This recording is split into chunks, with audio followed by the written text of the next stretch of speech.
Bienvenue at ChangeNOW and welcome to another exciting pitching session on the topic of food and agriculture. We started the morning with 10 amazing pitches around the topic of water and ocean. We are coming to another one that is vital for human survival, yet we seem to not appreciate and respect nature, agriculture, our soils in the way that we should, given that we depend on them for so many crucial things. It is my pleasure, and I do that with great excitement, to welcome you to this session. We're going to have 9 wonderful pitchers who look at this topic from different perspectives and bring all their creative ideas to this room here today, hopefully to inspire and engage you. Before we move on to introduce the jury and then go one by one into the pitches, I have another great pleasure, which is to welcome Sandrine Sommer from Moet NEC on stage, who is a partner of this session through the World Living Souls Forum. And maybe you give us a quick introduction into your world and your work. Thank you. Thank you, Matthias. Hello, everyone. I'm Sandrine Sommer. I'm Chief Sustainability at Moet NC. We are very happy at Moet NC to support this session. We have developed a program called Living Soil, Living Together, because you know wine and spirit are deeply, fully connected with soil and nature, and we need absolutely to accelerate, and we need solution and startup to help us to go further. We have created a forum dedicated to soil called the World Living Soils Forum. The next edition will be in October and will be co-organized with ChangeNOW. So we are looking forward to hearing from you, from your solution, again, to go further. Thank you. Wonderful.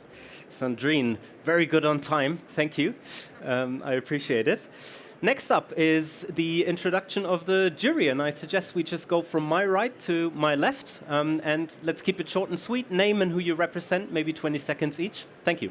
Yes, hi. My name is Fabrice Derm. I'm the co-founder and CEO of a foundation called the Rocket Foundation, and I'm also an impact investor, and we support early-stage social entrepreneurs in the world. You're at the right place. Hello everyone, my name is Gaëtan. I am the head of impact at 5 Seasons Ventures. We are VC fund investing in food tech, so food and beverages, mostly B2B across Europe, mostly in Series A. And Wonderful. Super happy to be here. Sounds like a pretty good fit as well. Thank you. Hello, I'm Alexandre Bio, working for Supernova Invest. We invest in startups where science and technology makes an impactful difference. We've launched recently a fund dedicated to food and ag together with Crédit Agricole to support transitions with NS in farming. Wonderful. Good to have you. Hi everyone, I'm Claire, working at Open Innovation at LVMH. Sorry, I just need to see. Yeah, please. So at LVMH, maybe you know, we have a great startup accelerator based in Station F. So we welcome each year 30 startups that we accelerate to the 75 brands that we have in the group. And so my role today is to listen to your solution and maybe to make sure that you will be part of the next batch of startups. Nice to meet you. Wonderful. Hello everyone, Lou de la Derrière. I'm an agronomic engineer. I'm working at Moet NEC in the sustainability team, specifically on regenerative agriculture and in general the way we produce our raw material. Good to have you. Hello everyone, I'm Christophe Pertuiseau. I'm the head of research and innovation for Moet NC, with 30 years of background in innovation R&D across various industries, and I'm always on the lookout for interesting solutions. Wonderful. Good to have you too. Thank you for your time. Now, we have about a 50-minute journey together here through the world of innovation in food and agriculture, and this is our journey agenda. We are going to see 5 pitches right now, 3 minutes each. After that, we'll do a quick Q&A where you can ask away any of your questions, and we're going to then see another 4 pitches. If you come to the end of your 3 minutes, please don't take it personal, but I will come closer to you step by step to indicate that your time is slowly coming to an end. We're on a tight schedule, and out of fairness, we really want to keep it to the 3 minutes. Now with that, and without further ado, I'd love to ask the first changemaker and entrepreneur up on stage, and that is Mathilde from ReGeneration. Your time to shine. Welcome. Hi everyone. I'm Mathilde Leroy, the Chief Operating Officer at ReGeneration, and I'm very happy today to pitch you our mission, which is to accelerate and finance the development of regenerative agriculture. Sorry, it's not working. Oh yeah. So as you may know, agriculture is a major contributor to climate change. It's about 40% of the planet's land that is occupied by agriculture, and 25% of greenhouse gas emissions come from agriculture. And today, farmers have a strong pressure to make the transition for more healthy food, for fertility soil, for better business models. And fortunately, there is a solution to that, and it is called regenerative agriculture. So it has many benefits for the environment, including carbon sequestration, improved water cycle, enrichment of biodiversity, but also more healthy food and economic resilience for farmers. The thing is, for farmers to do this transition, they need agronomic support, and they also need financing, because this transition is costly. So that's a solution we invented at ReGeneration.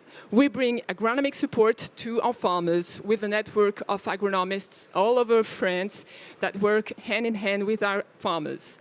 And we also bring financing thanks to a credit that we build that's called Climate Contribution Credit, CCC. And this credit is based on the transition of our farmers. And it's a new generation of credit that we built to make it the most robust and the strongest credit as possible for the corporates that will invest in it. How do we do that? Two things. First, this credit is a three-dimension credit. It's not only a carbon credit, but it measures, of course, CO2 sequestration, but also biodiversity improvement and water storage. And the second thing is that we do measurements in the fields as opposed to calculations or models. This makes it really robust, and it's really an anti-greenwashing tool for corporates that will invest in it. So we were created at ReGeneration in 2021. So far, we have signed up to 200 farmers and 30,000 hectares all over France. And our goal in the coming 10 years is to have to work in Europe in 8 countries and to have captured up to 100 million tons of CO2. Thank you for your attention. Wonderful. You can just pass it on to the next. Thank you. That was Mathilde from ReGeneration, helping with the transition to regenerative agriculture. Up next is Alvin from ALGAMA. Welcome.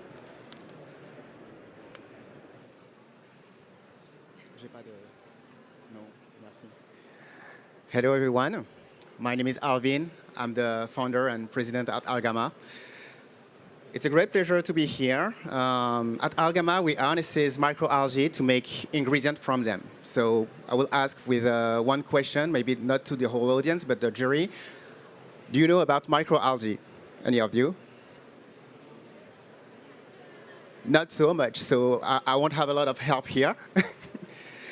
If you heard about it, you might know that it's a microorganism that is extremely rich in protein, fatty acids of the best quality, like omega-3s, omega-6, omega-9s, a lot of vitamins, while the best nutrients you can find on a natural ingredients.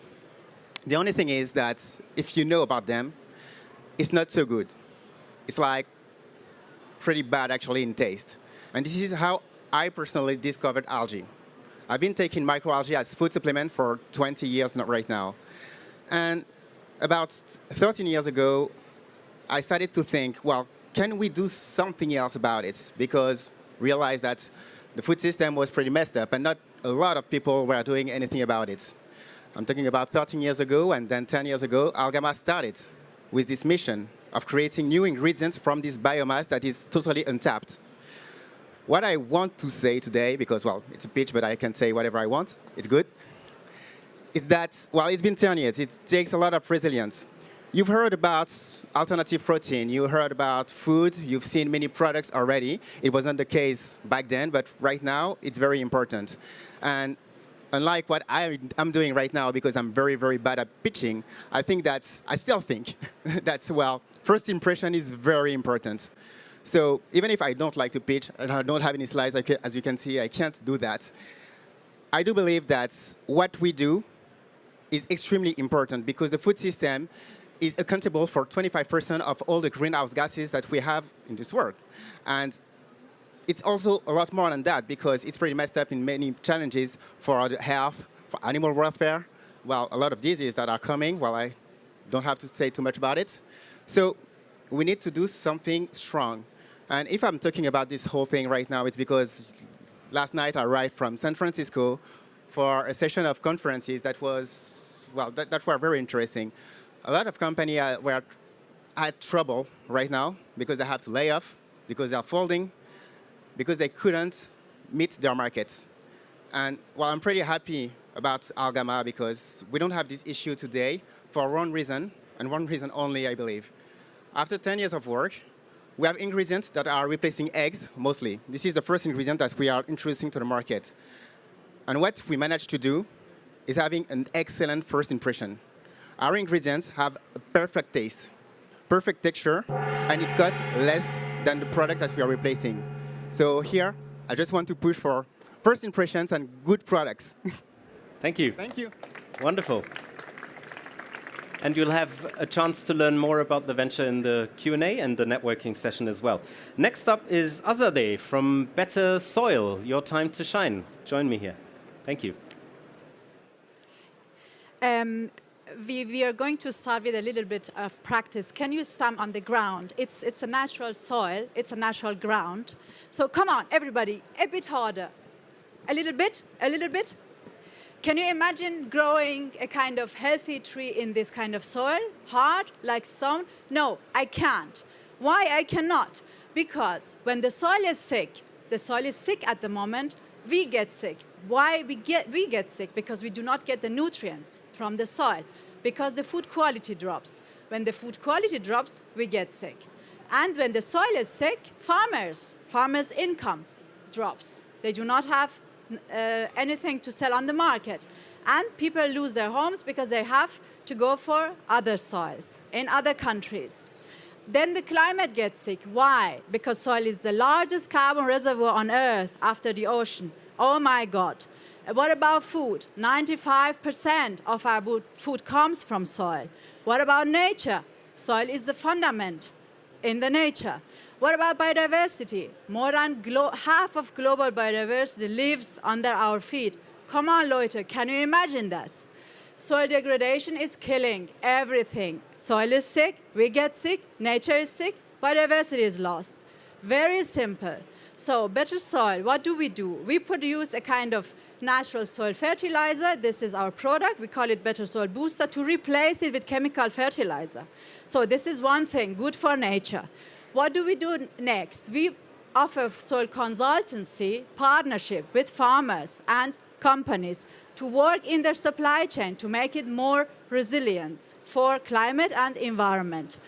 We do not want that the indigenous knowledge is lost. That's why we combine it with science and make betterSoil recipe out of it. So with soil partnership and betterSoil Booster, the natural soil fertilizer, we go for this, and this is the result. The first leaf shows you what the real leaf looks like when there is no betterSoil.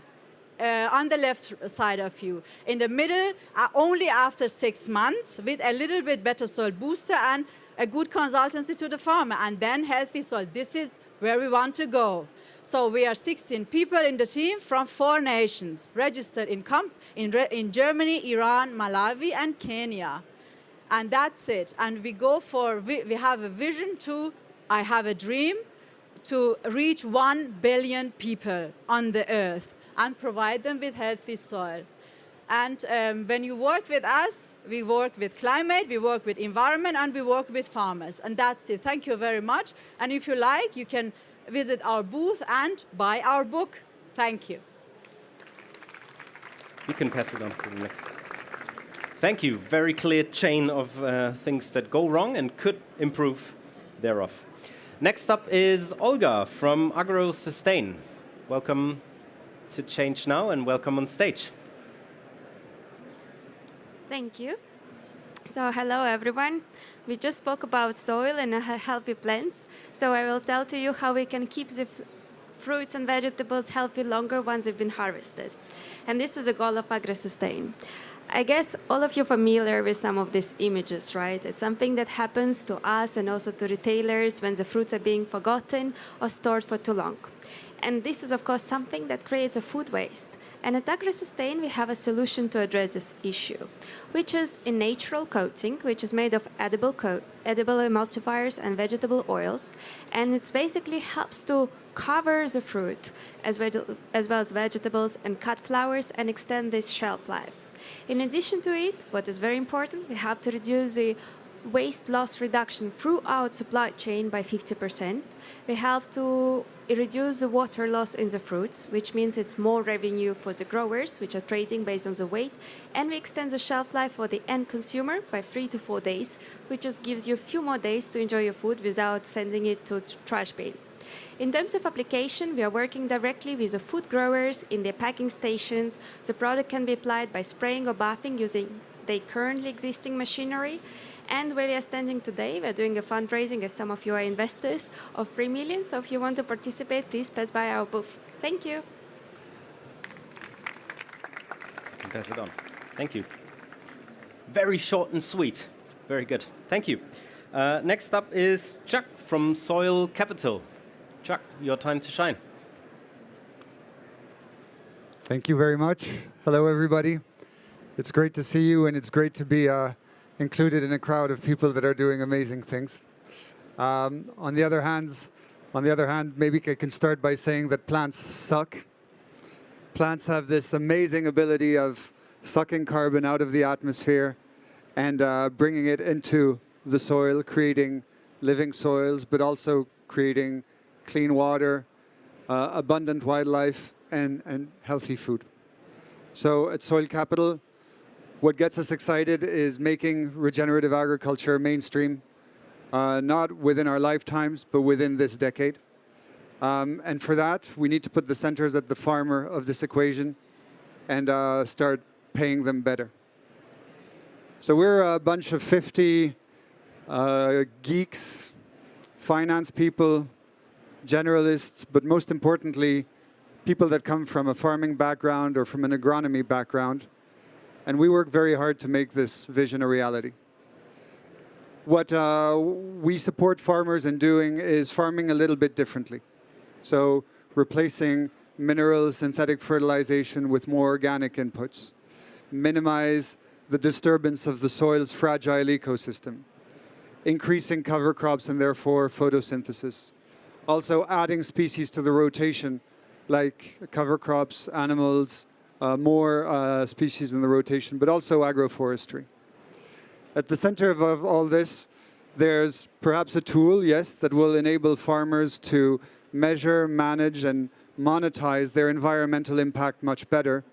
But also, this software comes with deep agronomic insights and support, not only to the farmers, but also to the farmers' ecosystem to make sure that not only do farmers bring in hectares, but they actually regenerate those hectares. So today, the farmers love our program. We have now 1,500 farmers on over 350,000 hectares in France, Belgium, and the UK for the arable crop system. And these farmers, they do regenerate their soils. The last numbers are in. It's not 75% of the farmers improving practices in the first year.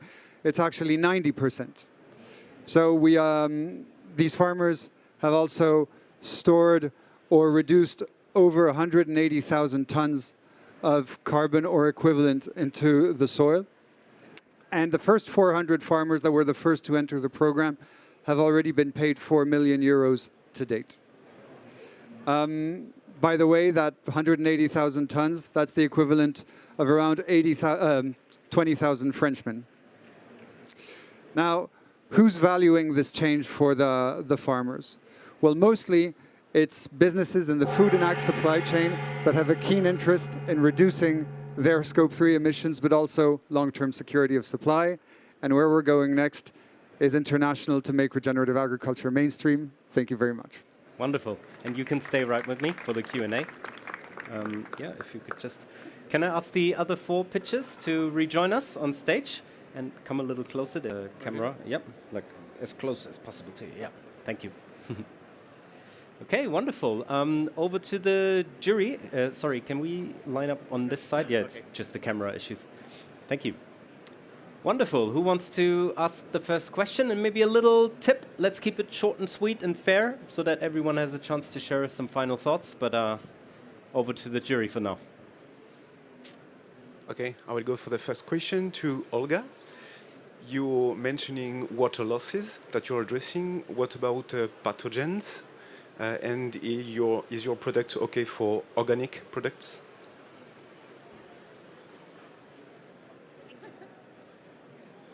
Thank you for the question.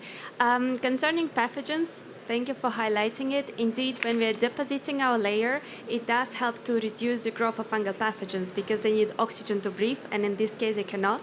So like this, we can actually reduce the usage of post-harvest fungicides by 50%. And your second question was? Is it okay for organic? Thank you. Depends on the country. In Chile, for example, yes. Whereas in European Union, there is no, right now, subdivision of organic coatings. That's why it's only for conventional for European market. Thank you. Great, thank you. Yeah, next question over here, and then you. Yeah, please. Hi, I've got a question for ALGAMA. Production, how do you produce? And what is your business model? B2B, B2C? Because we haven't seen anything. We are exclusively B2B, selling to large industrials, food service. And, well, the biomass is produced by partners, mostly France, Europe, and other places in the world.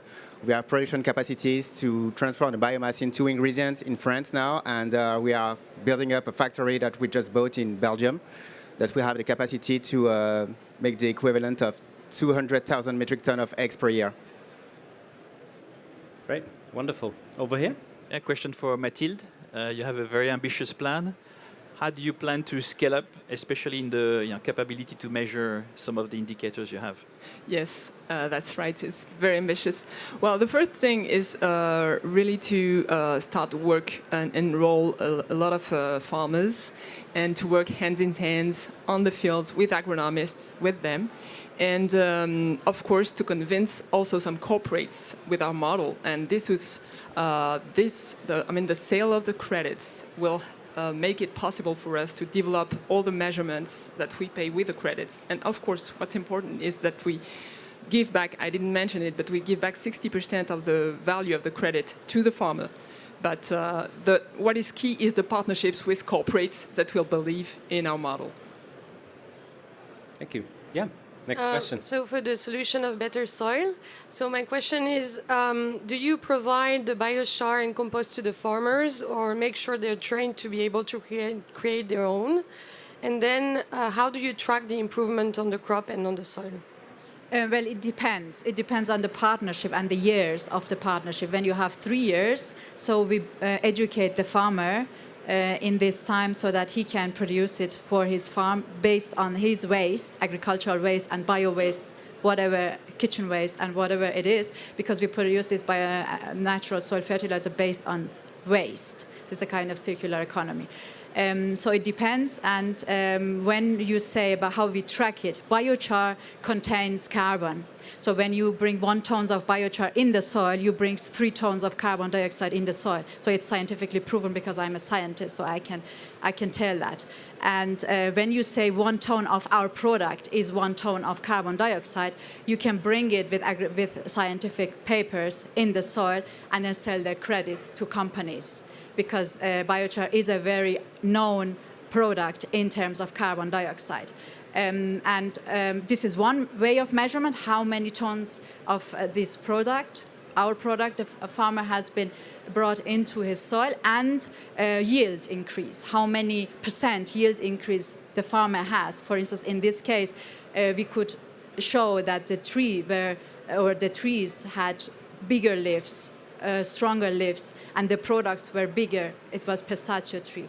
So this is yield. This is how much ton of this product can come into the soil, and 1, 2, and I think that's it. Thank you. Very clear. Next question. Yes, I have a question for the ReGenAg solutions. You mentioned you distributed 4 million to the farmers. Do you know how much it cost them? Because what's the business model? How do you finance the financing gap that they have to implement, all these measures, solutions, etc.? How do you make the case for the farmers? So there's long debates around that, but what we're excited about is not trying to figure out what it costs on average, but to understand from the farmers that are using the best pathways to transition, how do you actually transition in a way that's going to maintain your yields as much as possible and decrease your costs? So yes, there's still a cost. I know that generally the cost is around 150 euros a hectare. I think that can be brought down much, much lower. Please, yeah. If I can also add a complete.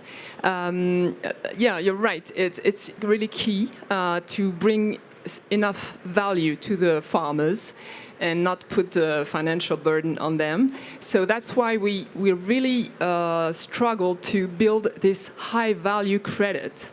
The more we can bring to this credit, the most expensive we can sell it, and then we can give back value to the farmer. So, and we're pretty sure that the solution to all this transition is on the giving more value to this transition with very precise and robust KPIs. Wonderful. We have time for maybe one more. Okay. Yeah. One additional question for ALGAMA. You're substituting egg with your product. What does your comparative life cycle analysis say about the interest? Well, it says that we are 5 to 10 times better in greenhouse gases, land, water, energy, and we just ran it. We're going to display everything we have from it. So, and very, very strong impact that has been measured by a third party. Any last, very short? No?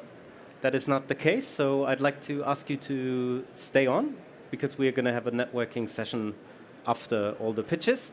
But for now, we're going to have 4 more exciting pitches. Big round of applause for the first round of pitches. Thank you.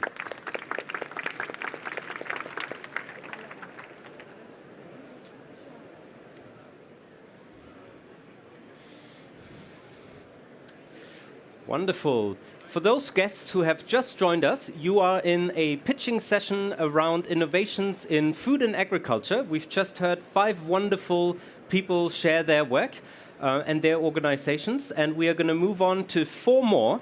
And without further ado, I'd love to welcome Abhimanyu from Greenearth Agro onto the stage. Your time to shine. Hello? Can you guys hear me? Yes, you can. Keep it very close to, yep. All right, I'll start by saying that if we are serious about solving the hunger problem, we have to produce 60% more food. And if we don't produce this food sustainably, we're running into a climate disaster. So the question is not why, but how and from where this sustainable food is going to come from. The World Bank thinks it's Africa. And for a good reason, because it presents a $1 trillion opportunity waiting to be harnessed. Africa right now is like a blank canvas. You can build a climate-smart food system from scratch to work perfectly. But why is that not already happening? What's blocking it? The problem is a lack of trust in the African ecosystem. Of all the land that exists in Africa, barely 15% is actually registered. The land that doesn't exist on government registry is not providing you land tenure security. And no investor worth his salt is going to put his money on a piece of land that doesn't even exist on paper. Our ground operations are in Ghana, where the same plight echoes. It's essentially a trust problem, and which is where we had to solve. We are institutionalizing this trust by creating the most advanced land credential system for investors in agriculture in Africa. This is how it works. We'll lease a land from the farmer directly on profit-sharing basis. And this is, by the way, unused land. We then put that land in the government registry and digitize the entire land profile. The result is a land stewardship platform that not only ensures your tenure security, it not only provides free digitization and formal ownership to farmers, but it also gives investors the exact environmental and financial impact of last dollar invested. Our investors know what is happening on that land at any point in time. Now, if that sounds like a good idea, how much land can be brought on this platform? We have boots on the ground in Ghana for the last 8 years that allowed us this opportunity. Just last month, as you can see, my co-founder and CEO signed an important MOU with the Ghanaian government to bring all its agriculture land, the unregistered agriculture land, on the government cadastre through our platform. We have 1,000 registered land available on the platform right now, and another 10,000 identified, ready to be leased. With the correct investment right now, we can 10x that opportunity. And by the way, the moment we click 3,000 acres, this model becomes a self-sustainable one. We don't need any external funding anymore. So what's the end game? We are based, headquartered in Luxembourg, slightly up north from here, which is where we are setting up the primary investment vehicle that allows trust, technology, and the legal framework for impact investors all over the world to now invest in high-impact regenerative agriculture projects in targeted geographies in Africa, starting from Ghana. That's my team, and we are here to talk to seed investors because we're going farming on the first 1,000 acres. Thank you. Wonderful. Wishing you much success. Thank you, Abhimanyu. Next up is Jeanette from ReCircle. She wanted to carry something onto stage, but then hesitated. Maybe I can show it. Yeah? And you can start your pitch. Hello, everybody. I brought some samples, so thank you. I'm Jeanette. I'm the founder of ReCircle, and I'm happy to pitch you our case. ReCircle is a reusable packaging system, as a deposit system that works in a network. Our partners make it easy to reuse. Here it is. Because we are all here because we have a problem with single-use packaging waste. And to give packaging a value and to give it quality, it prevents from getting into land and on the ocean, and so the pollution and also plastic, single-use plastic pollution will stop. Things are changing. We are a lot more aware of sustainability. And we know now that recycling is not the silver bullet because there is still a lot of transport of plastic waste into land and ocean. We have a solution very easy. It's a B2B2C solution because you've asked this before. We are selling our products and our services to the restaurants. We believe in high quality, so maybe you can touch our products later. We have services, smart services, and we have positive communication and the network to make it easy. We have 3 revenue streams. One is the income of the product sales, because it's a sale and rebuy project, because people kind of keep our products and refill it and exchange it everywhere. So the return is not really our business model. Then we have a subscription income that's regular, and we have a partnership income that's also regular. And in Switzerland, we have been profitable after 3 years of operation. We have now 2,300 partners who are using this. And our vision is 100,000 partners in Europe. And what's the most important, we don't only want dots on the map, we want usages. So we strive for 5 million usages per day. And this was our impact in last year. It's 20 million single-use packagings that we have only in 1 year saved, so to say. And we believe that we can scale this 50x to the 100,000 restaurants and 5 million usages. And for this, we are looking for cash, and we are looking for strategic partnerships in Europe. The team, the core team, we are 13 members. We cover expertise in marketing, sales, finance, product development, and project management. And the difference is we really love to reuse. So in a nutshell, we are an easy deposit return system, no app or infrastructure. And we're asking for 3.75 million. And if you need more information, we have our booth in the Changing Habits area. Thank you. Wonderful. You can pass that on. Yep. Thank you, Jeanette, from Recircle. Next up is Gaspard from MASH, or MASH. He'll tell us all about it. Welcome. Hey. Can you hear me? Okay, good. Yeah, so my name is Gaspard. I'm the co-founder of MASH, and I'll explain you what we do. So we started a project because we know that today the population keeps on increasing, right? And as it was said before, it also means that we will need to produce more of the food that we eat today.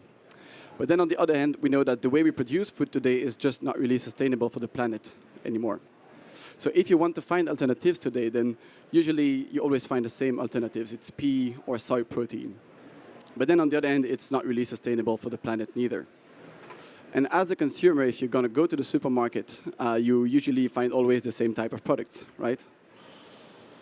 And this is why at MASH we basically produce a fungal protein. It's also known as mycoprotein. The principle of its production is actually quite simple. So we take the roots of a fungi, and we cultivate it, we grow it, using fermentation techniques that maybe you know. Only we make it much more quick and much more efficient than we can find at the moment on the market. We feed the fungi with some low added sugar that he then turns it into its growth, into a high quality protein ingredient that we named Locelia. Then we can sell it B2B to 3 different markets: aquaculture, pet food, and food. The good thing with the production process that we use at the moment is that when you compare it to the production process of producing beef, of course the worst, but then you're able to emit 95% less greenhouse gases. You consume much less land and much less water as well. So this is basically the process to the left. You find the big pilot reactor that we're working with at the moment. But we've also tried the protein ingredient into different recipes. And the recipe that you find in the upper of the slide is basically making a chicken nugget with just mycoprotein, or almost just mycoprotein. And it's really surprising. It's really good. And the reason it's really good is that the texture of the mycoprotein itself really resembles to chicken-like texture. So at the moment, we are at the pilot phase of the project. It means that it's actually quite good because we have about 1 ton of product that we can give to the market to do some sampling. But in 2027, we actually want to be producing 10,000 tons of that mycoprotein. It is a lot, but it also means that at the moment, as a small team of 5 people, we're going to need to be a bit more, right? And this is why at the moment we're seeking 2 to 3 million euros so that we can bring 10 to 20 people to the team of MASH, be robust, be strong, and also hope to make a stronger impact on the food production of the system at the moment, basically. Thank you for listening. Thank you, Gaspard from MASH. Wishing you much success. Thank you for the work that you do. Next up is Vincent from FEVE. Your time to shine starts now. Hi, everybody. I'm Vincent from FEVE. We are losing farmers every day. The numbers of farmers in France has been divided by 5 within 40 years. And it's continuing since half of farmers are going to be retired in 5 to 10 years. So this could be a drama because fewer farmers means bigger farms, and bigger farms usually, not always, but usually means less environmentally friendly agriculture. But at the same time, it's an opportunity. It's a good opportunity to change the way of farming because we have lots of farmers that are going to be installed to replace the people who are going to be retired. So we think it's the good time to move towards bio-regenerative agriculture faster than it has been for till now. The issue with that is when somebody wants to get installed, it needs lots of money, around 1 to 2 million euros in order to fund the farmland, the equipment, and the livestock. And people today are not the sons or daughters of farmers, so they need this investment to get installed and start their farm. In the meantime, there are more and more citizens who are attracted to eco-friendly investments, and we have never had so many savings in the French citizens. So we thought it was a good idea to look for this money and create a community of citizens who wants to help change the agriculture. And we have created a real estate fund that purchases farms in order to get to help farmers to get installed. And this fund is financed by citizens who can participate from 500 euros to several thousands euros. And we started this 2.5 years from now. We raised 15 million euros thanks to 1,500 citizens. This has enabled 30 farmers to get installed and a bit more than 1,000 hectares converted to this new agriculture. It's also an opportunity to bring closer citizens and farmers as this link between cities and farming has been lost for the last decades. Our goals is to accelerate. So we aim at financing 25 farms this year, 100 in 3 years from now. Thanks. Thank you. Merci beaucoup. You can stay with me. Okay. I'd like to ask the other 3 pitchers to come rejoin us on stage for a quick Q&A. All eyes on the jury and your questions. You have to keep very close. You should keep quite close, yeah. And off we go. Yes, please. Yeah. I have a question to Feve. Thank you. It was very clear. I have a question regarding the bio-regenerative agriculture. What does it mean exactly for you? Yeah, good question. It means avoiding usage of non-organic entrants and trying to go for less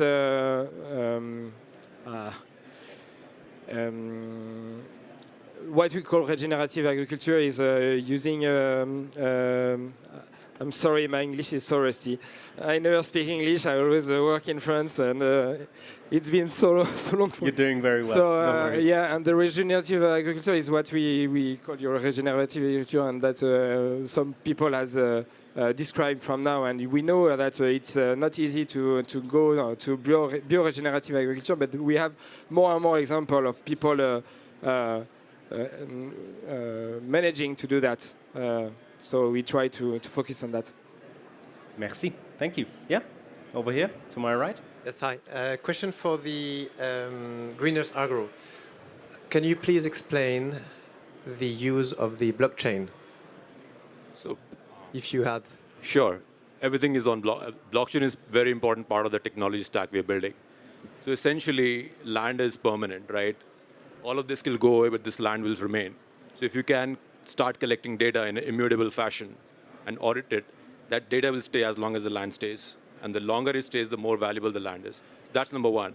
Second is the governance aspect. Through smart contracts and oracles, when you're certifying these climate audits, how useful or how effective these practices are, through blockchain and smart contracts and Web3 governance, you can have a consistent monitoring of what's actually working, what's not working, and not periodical visits by these climate experts. And the third piece is your tokenization of, giving a slice of land to a US investor who has no intention of coming to Africa investing, that is not possible without a tokenization platform. So those are the three most important elements of blockchain we're using in a phased manner. Thank you. Very clear. Other questions? Yep, from the gentleman. One question for Mash. Not very clear if you're selling an ingredient or a final product to the consumer. And another question, what is written on your label at the end? Okay, so the labeling question is actually of interest at the moment. So we are investigating this because I think the biggest issue that we have at the moment is we have to say it's mycoprotein. But then a lot of people just don't know what mycoprotein is, right? So we are working with the Fungi Protein Association. So it's basically an association that gathers all the companies involved in fungi protein. And we are basically doing kind of a market study on this to know exactly what are the labeling that we can add to the packaging, basically.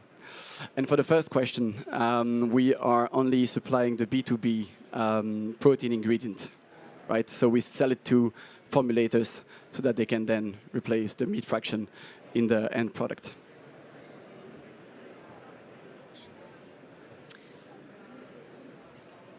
I have a question for Janet of Recircle. How can you make sure that the clients are going to return the package? Do you have any kind of incentive? How do you return the products actually as a client? It's a deposit return system, so they get the money back or they get a new bowl if they exchange it. But we don't track and trace because there is a hurdle of the scanning. And with our system, you can just go anywhere in the network, refill, exchange, or give back. And because the quality is very good, we can guarantee that it's used more than 15 times, so it's more sustainable than single-use packaging. So it means that the restaurants as well, they need to have a huge, let's say, stock of recycled products. So they need a storage for that. No, it's space saving because they only need for one day, you know, the packagings, and not for every day because the packaging is reused, so it comes back. Okay. I can give you an example. If you have like, I don't know, 20 meals a day or 200, you don't need more than that because the packagings are always coming back. And if you have single use, you need a supply for 1 week at least. So it takes more space. Okay, thank you. So my question is for Vincent from FEV. So do you finance only the first year, the farmer, for its installation, or do you engage more on the long terms? No, we purchase the land and we lease them to farmers, and they can lease it for as long as they want, and they have an option to purchase it if they wish and if they can. Very clear. Yeah. Next question for Gaspard. Yeah. You have competitors that are already on the market, like some of them, yeah, like Nature's Find, which I have followed for some time. Mm-hmm. What's differentiating you from them? I mean, the thing with Nature's Find is so there are really two different markets when we look at mycoprotein because when you go to the US, Nature's Find, for example, they use a certain strain that they cannot use here in the EU, right? So it's not that we don't compare ourselves with them because we use the same process, so it's always interesting. But we actually focus on the EU market. So what we're going to do mostly is really compare ourselves with the different actors here present in the EU. And we are about maybe 4 to 5 different actors. But one is actually launching commercially at the moment. I can give a name, it's fine, it's enough, right? But they also find, I guess, different ways to be innovative. One way that we want to be innovative about is basically the structure of the fungi that we want to put on the market. So the process that we actually use can have an impact on the texture of the ingredient that we sell. And we try to modify the process so that the texture in the end is actually really a focus that we want to be involved in. Thank you. Maybe one last question? Sure, yeah, for Jeanette. So how do you see the regulation helping the launch of your products all across Europe? Well, to be honest, it would be nice to have a single-use plastic really stop. But in Switzerland, when we started, I had to explain what's reusable packaging. And now it's still not regulated. So we have the people who want to do it. And I think our job is to make it easy to reuse and not to wait for legislation or... but it would be nice, yeah. Not wait for it, but just do it. What a nice motto to maybe conclude this round. Big round of applause for our pitchers. Thank you so much. I invite you all to maybe after this session join us in the networking area. Some of the jury members might want to mix and mingle a little as well. You have one last little job to do as the jury, which is to vote for the so-called coup de cœur, meaning you can send one of the 9 pitches that you just saw up on the main stage for another pitch again. And with that, I want to thank the audience for being here and listening. I hope you got some inspiration from the wonderful ideas and innovations. We are going to go on a 1-hour break here at the garden stage, and we will be back at 1:30 with pitches around the theme of mobility. Thank you very much.